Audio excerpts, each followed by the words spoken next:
সে নিয়েছিল দুটো কারণে। তার একটি ছিল হযরতে ওমর, তিনি ছিলেন উটের রাখাল, আর আরেকটি ছিল যে তিনি নিরক্ষর ছিলেন।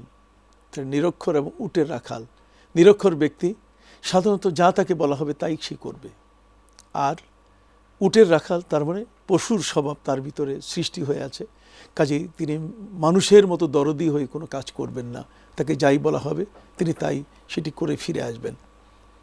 হযরতে উমর রাদিয়াল্লাহু তাআলা আনহু তখনও তিনি মুসলমান হননি। আমার নবীকে সাল্লাল্লাহু আলাইহি সাল্লামকে জীবনে শেষ করতে ওমরের যখন সেদিকে গমন, প্রতিমধ্যে কে জানি তার কানে দিল যে ওমর তুমি যাও কই, তোমার বোন ভগ্নিপতি মুহাম্মদ সাল্লাল্লাহু আলাইহি ওয়াসাল্লামের কালেমা পড়েছে, তুমি কি জানো?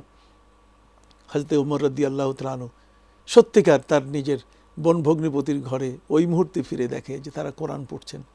নাঙ্গা তরবারি দিয়ে ভগ্নিপতিকে তিনি পেটানো শুরু করলেন। তখন তিনি কোরআনের আয়াত তেলাওয়াত করছিলেন, তহা মা আনজালনা আলাইকাল কুরআনা লিতাশকা।